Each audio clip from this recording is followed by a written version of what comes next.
This is Kristen Brinley, and I'm here with the wonderful Chris of Movement Mortgage and his story. If you guys haven't read it yet, you're going to want to. It's in the October issue, and he is a very valued partner of, real producers. And, Chris, thank you so much for being with us. Well, thank you for having me.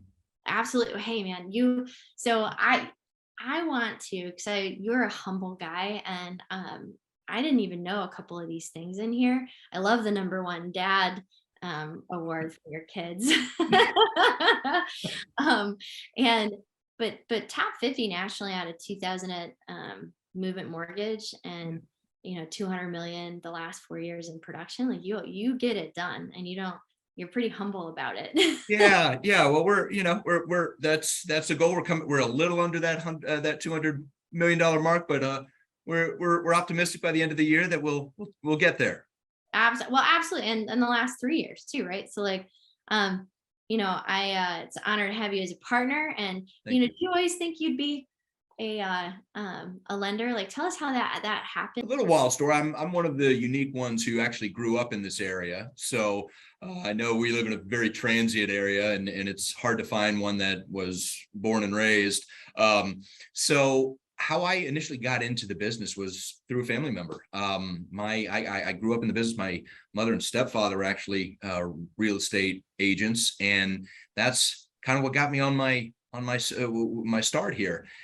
And it was during the peak of the market, end of 2005, beginning of 2006, where a lot of stuff was going on, and I got a front row seat to watching it go up and go down. And it was a very, very challenging time there. But initially it was for me to join the real estate team.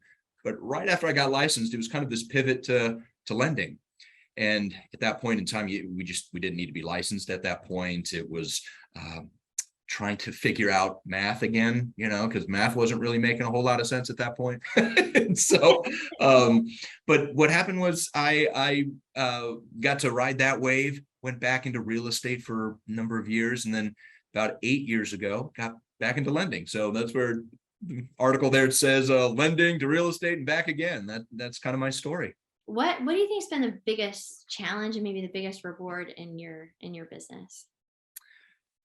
Well, there's been a lot of challenge, certainly for any of those who've been around, who survived that time.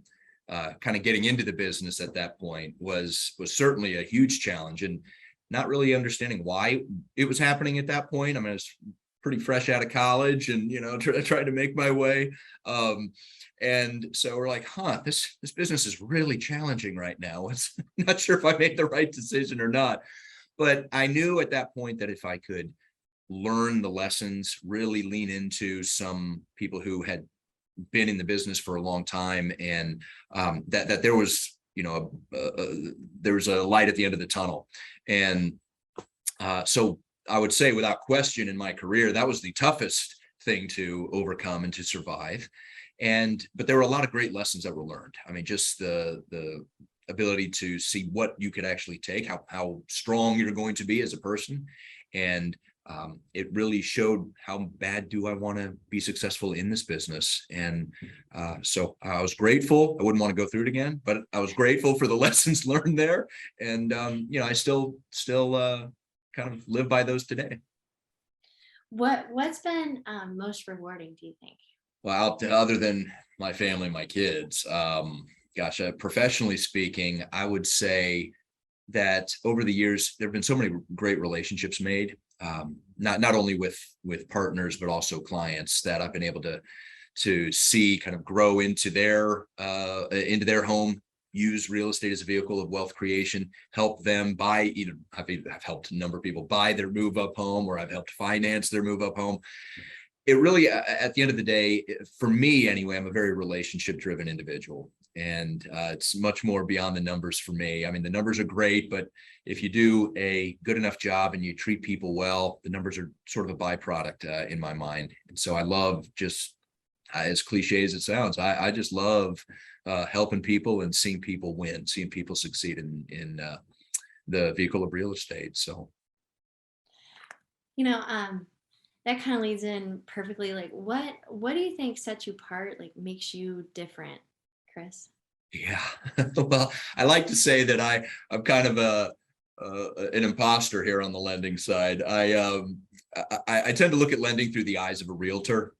When I was a realtor, I remember how important the lending relationship I had at that time. Worked with a great friend and a mentor to me in this in the lending space. He was excellent, and I knew that I was confident enough in his abilities that when I referred a client over to him, I knew that they were going to be good. But if you're not going to get a curveball thrown at you at some point, then you're probably not doing a whole lot of business. So we're dealing with people here. So it's being creative and finding out, okay, well, we got a little curveball thrown at us. What can we do? And always trying to be solutions oriented. So I really like to kind of understand the reasoning why someone's doing something, whatever they're doing. I like studying markets. Why are the markets doing what they're doing, so that there is a kind of an answer no matter what the situation is. That makes sense. What makes movement mortgage different or sets movement apart? I've had a lot of experience working for different lenders in the area, and movement really set themselves apart in my mind because it aligned with some core beliefs that I have. Our sort of motto here is that we exist to love and value people by leading a movement of change in corporate culture, in industry, in our communities. And one thing that really stood out to me with movement is what they do with their funds, what they do. Actually, do they put their money where their mouth is? And where movement is owned by a foundation, and we pour a good amount of our profits into that foundation. And one of our goals is to create and build charter schools all across the nation. We've built so far 4 charter schools in the Charlotte area, and with the goal of building 100 over the next 10 years, which is a pretty big goal. But being able to be a lender in that environment, and a portion of every loan that we do goes towards building kind of a better starting point for those that are marginalized and in underserved areas. So that really stood out to me. I loved what movement was doing in the sense of giving back to our communities. So yeah, it really jived with me. That makes a lot of sense. I think that's pretty darn amazing, actually. Yeah. How do you find clients? Like, how do you find clients in this marketplace and through your career? How have you Yeah. Well, I mean, having been a realtor, I love realtors. So I love getting out there and just being able to relate, share some experiences. Here's some experiences that I had, and understanding that I've walked a few miles in a realtor's shoes. So the thing where I get most of my clients is certainly from realtor partnerships and realtor relationships. Also with financial planner relationships. I work with a few in our area here. Some focus more on the elderly population, helping them transition. Others that are starting out, first-time home buyers who are trying to get their finances in order and getting off to a good, smart financial start. And honestly, attorneys that, if there's some situations where we're able to come in and help people through a very challenging time, either it's foreclosure or short sale, and help to structure some financing for those individuals as well. So that's kind of around where, but certainly the agent relationship is where the focus is. What is so important about working with a good or a great lender? Great question. Yes. What I learned was communication obviously has to be paramount. No one likes the silent lender. No one likes it when the cell phone isn't being answered, and we don't. It leaves too much out there for questioning and uncertainty. So what we really try and accomplish through our process is doing all the hard work up front. We want to make sure that someone isn't just pre-approved, but pre-underwritten even before they start to look at homes. And by doing the hard work up front, I tell agents all the time that we're not in the business of trying to ratify contracts. We're in the business of closing them. And if we can effectively do that in a clear, concise way with great communication, and we can help streamline that process, it reduces a lot of stress on the homeowner or the borrower here for what they're going through, and knowing that there is an understanding there that it's a very stressful thing purchasing a home. It's kind of the largest investment that most people will ever make, and if we can help guide them through education, through updates into the market and why interest rates are doing what they're doing, and kind of turning the screen around and actually giving them a peek behind the curtain here to see how their mortgage comes together and what impacts their mortgage at any given point. So the more education I find is the more education that we give, it's ironic that the stress tends to come down a little bit. So amen. I love it. I love it, Chris. What are you focused on this year? Like, what are you looking to accomplish over the next 12 months? Like, what's Yes, well, it's a timely point there to ask that question, because golly, we've kind of been hair on fire here for the last 2 years, and it's just hang on tight and let's make sure everyone's taken care of. And so my focus really is in systems. We're in the process. I've actually just hired my own personal coach, and looking at my business from a completely different lens, and trying to structure it in a way where I don't have to wear as many hats as I have been, and making sure that delegation of responsibility is in the right places so that we can help more agents, help more borrowers, and it's kind of a scalable process and system that we're creating. So, we have goals of in the next year to be at 100 million in production. That's just kind of a production goal. And that's going to be a challenging one with the market, I think, that we're going to go into. But if it's built right, and that's the goal, I mean, gosh, if we fall a little short of that, but we've succeeded in the structure of things really well, and it's different than kind of how we've been doing it, I have to look at that as a success and something to build on into the future. So. What steps would you recommend if someone wanted to get into the lending industry, like, and start seeing some success? Like, what tips would you give?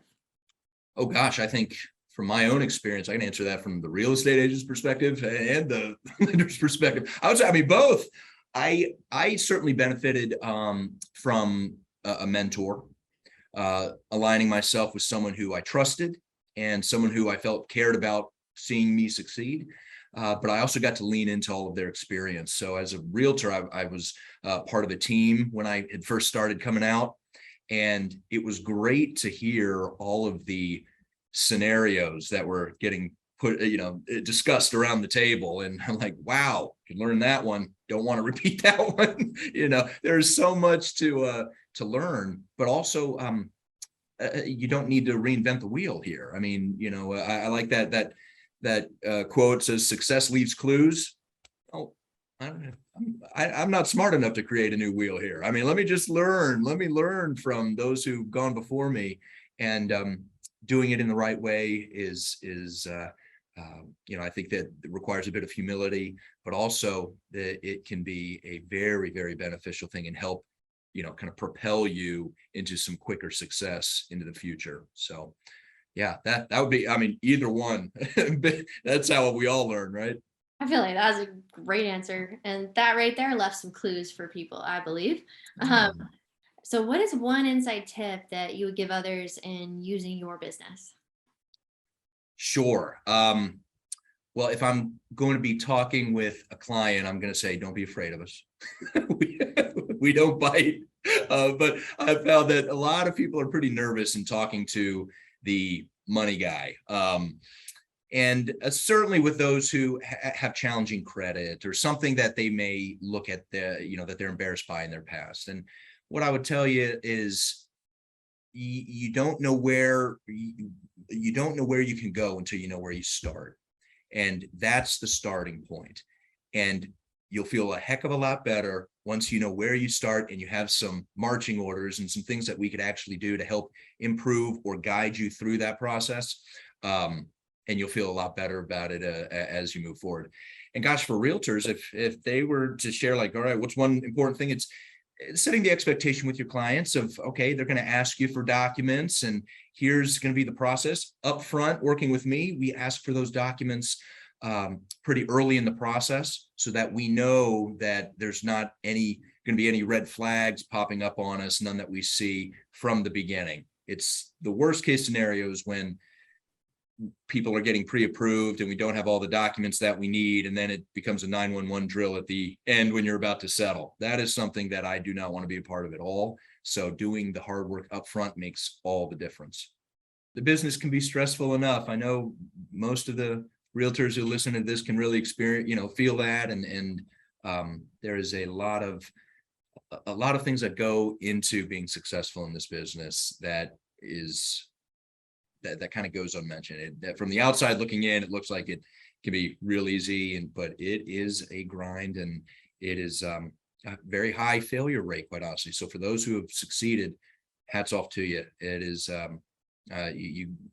I'll talk to all the agents out there who may see this. You guys have earned it, so well done.